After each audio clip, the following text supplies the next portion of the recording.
L'histoire des arts, apparue il y a quelques années dans les programmes scolaires, n'est pas toujours aisée à mettre en œuvre dans les classes, notamment en cycle 3.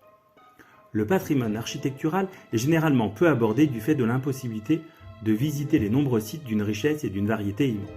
Le projet MindStory se propose à la fois de découvrir virtuellement des sites modélisés dans le jeu Mindtest par les élèves, mais aussi de les faire devenir des médiateurs de leur découverte en proposant de réaliser des documents explicatifs de l'histoire et de l'architecture de chaque site.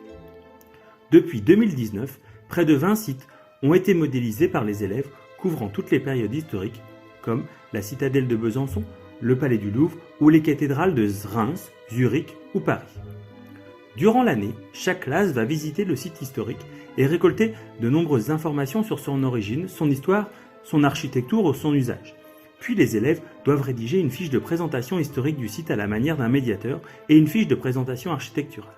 Enfin, lors des visites, les élèves ont aussi l'occasion de prendre des mesures ou des photos afin de reproduire le plus fidèlement possible le site dans le jeu Mindtest avant d'en proposer une visite virtuelle.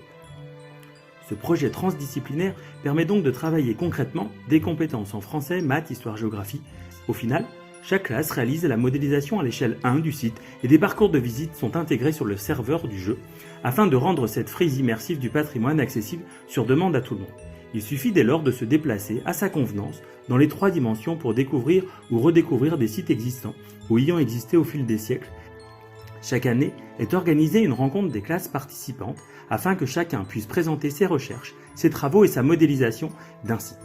Ce congrès permet aux élèves de partager leur expérience commune, mais aussi de découvrir les réalisations des autres. En 2022, les classes se retrouveront à Versailles pour une visite commune, puis le 17 juin à Trappes pour le congrès annuel.